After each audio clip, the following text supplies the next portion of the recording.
Nakakabahala ang mga pahayag na narinig natin nitong mga nakarang araw.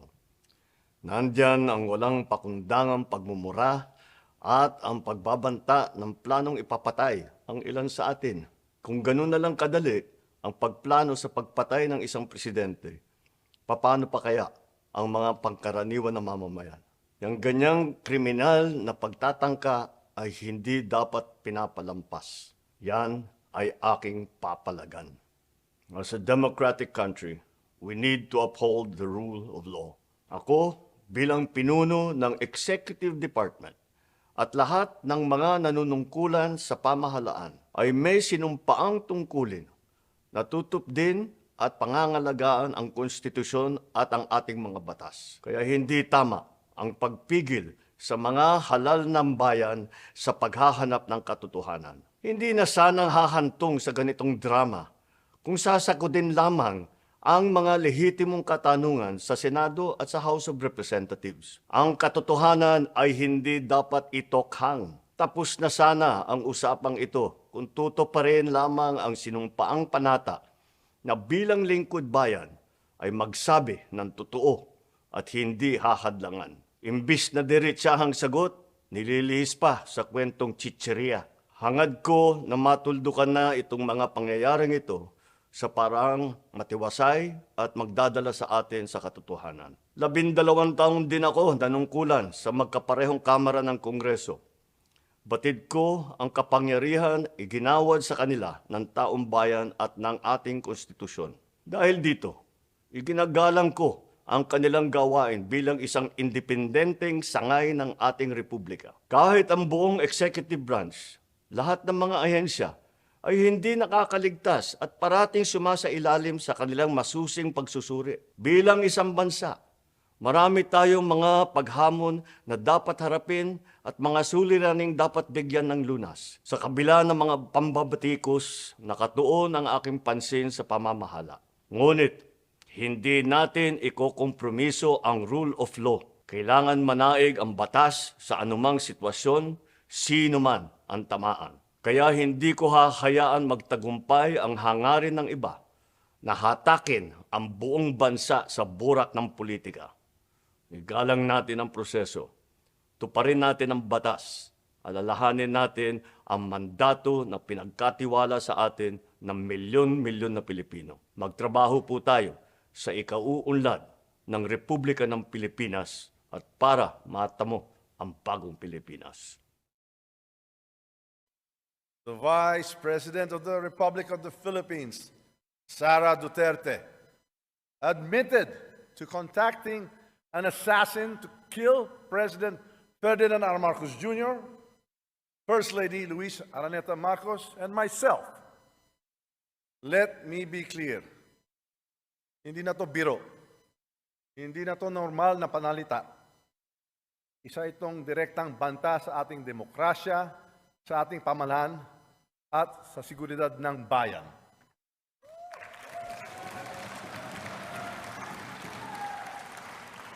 Such statement is not just reckless, it is dangerous.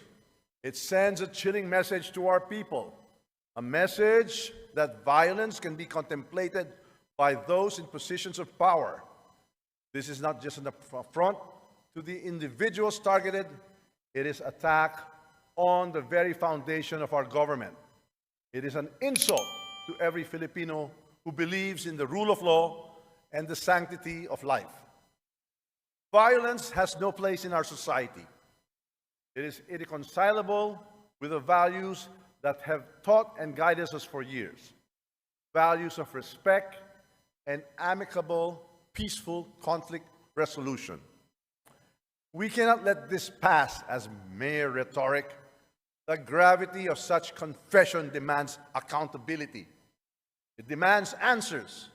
It demands that we, as the representatives of the Filipino people, take a stand to protect our democracy from any and all forms of threats.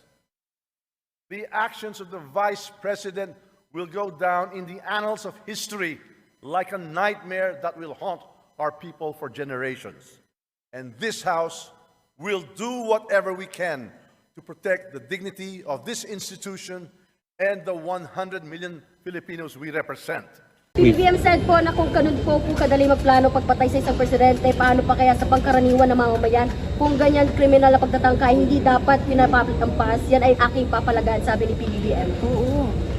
'Di ba? Pumalag nga yung buong bayan nung pinatay ng pamilya nila si Benigno Aquino Jr. Kung sasabihin na raw kayo ng NBI, I would gladly answer yung gusto nilang mga tanong na ipasagot. Pero dapat sumagot din sila sa mga tanong ko sa kanila. Mag-uusap na lang kami doon pag nandiyan na yung subpoena. Ang ina ninyong lahat. Lisa Marcos, naalala mo? Nagpadala ka sa akin ng video. You sent me written instructions. Anong nakalagay doon sa envelope? DepEd! Anong ginawa ko? Binigay ko sa DepEd! Putak na mo ka! Sasabihin nyo sa mga tao, nakaw yan, confidential funds yan. Niwala nga kayong isang proof na hindi nyo nga nilabas na wala pang confidential funds, meron ng white envelope. Bongbong Marcos, presidente ka, may speaker ka na involved sa bribery ng Supreme Court justices. May video, may kaso, may witnesses. Hindi mo tinanggal yung speaker mo.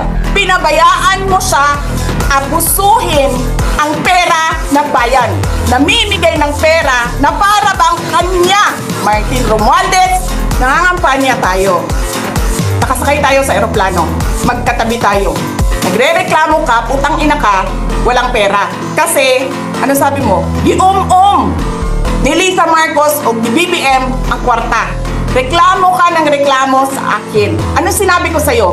Huwag ka mag-alala. Lahat ng gusto tumulong sa akin, ipapadala ko sa iyo. Kunin mo lahat. Wala ka ng pera. Sabi mo sa akin, okay lang. Pag nanalo kayo, babawiin ko lahat yan. Ang buong akala ko, babawiin mo sa negosyo mo.